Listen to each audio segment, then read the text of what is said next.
जिहेतु जों गासिबो मिथिगौ दानि बे समाव एनिमेल हासबेन्डारि बा लाइभलिहुडजों लोब्बा लानानै अमा दाउ बोरमा मोसौ बेफोरबायदि फिनायखौ बहुद माने बारायदों जोंनि सेंग्रा लाइमोनफ्राबो गोबां खामानि मावदों बेनिखायनो थांनाय समाव गोलाव सम जे जोंनि साब सेन्टारफोर दंमोन बेफोर रिपेयारिं जायाखैमोन रेनोभेसन जायाखैमोन ओंखायनो गसाइगाव एबार खेबसे लागैनो गंबा जोङो साब सेन्टार माने आरो साब सेन्टारफोरखौ रिपेयारिं खालामनो थांदों आरो गसाइगावआव स्पेसियेलि मोनसे 24 घन्टा दाउ बेदर ना अमा मोननायनि मोनसे हाइजेनिक माने मोनसे महाराष्ट्र आरो माने गुजरातआव जि माने मडेल माने मिट शपफोर दङ बेबायदि मोनसे 15 लाख रांजों बेवहाय बानायनो थांगासिनो दं आरोखि नैबे गसाइगाव खदराव सेन्टाराव औ लकसभायाव थांनाय सप्तायाव जोङो दिल्लीयाव मोनसे मोजां सावरायनाय जाखांबाय बे बाराव क'क्राझार समस्तिया जोंनि इउपिपिएल दोलोनिनो आरो उदालगुरिखौ जोङो बिजेपि दोलोनो हगारनांगोन आरो बिदिनो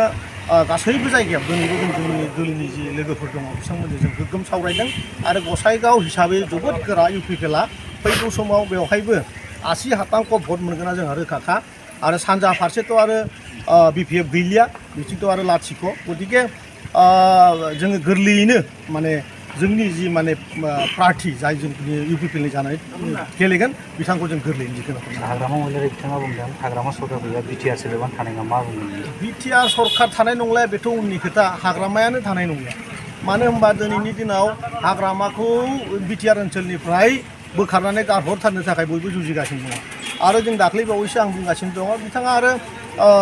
मेन्टेल माने इलनेसआव भुगिनानै दंखायो माने ब्रेनाव बिहा दस जानानै दं आरो बे ब्रेन दसनि थाखाय बिथांखौ टेस्टफोरावसो दोनहैखासिनो गतिके गाव थांनायनि आगोलावनो बिटिआरखौ दोनला बायदिसिना खोथा बुंनाया स्वाभाबिक आरो बेनाव डिमेनशिया होननाय मोनसे बेमार जादों अलरेडि डाक्टारा बेखौ बुंदों बेनाव प्रेसक्रिपसनबो हयथ' दङ बिथांजों जाय डाक्टारजों नागिरदों बेखौनो जोङो लोगो हमनानै जों मिथिनो मोनदों बिथांनाव डिमेनशिया होननाय बेमार दङ आरो बे बेमारा जायोब्ला जायखौ सानो बेखौनो माने मोगथाङाव जानाय बायदि मोनबाय थायो प्रब्लेमा जेबो गैया बाथ्राया बेल' बिथांनाव डिमेनशिया बेमार दं आरो कास्टम बसुमतारिया बुंदोंलै इउपिपिएल दोला गामि गामि हाबनानै खामानि मावनायखौ मा बुङो कास्टम बसुमतारिया बर' फरायसा आफादजों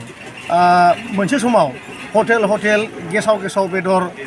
नागिरनानै जानायनि थाखायनो बिथांखौ जोगारनानै गारहरदों आरो कास्टम बसुमतारिया अराय सम माने गेसाव बेदरखौ मोजां मोनग्रा सासे सुबुं आरो जिहेतु बिपिएफआबो गेसाव बिपिएफ पार्टिया गेसाव पार्टी ओंखायनो कास्टम बसुमतारिया गेसाव बेदर नागिरनानै आरोबाव बिपिएफजों लोगो लाफैदों आं बिथांखौ बेखौल' बुंनो सुदुं जोगार जानाय सुबुं आरो लुरिनज्योति गगैआ धेमाजिनि आइबिआव बेखौ गोदनायाव हमनानै माने गलथायनानै जोगार हरामोन बे खोथाखौ बिथाङा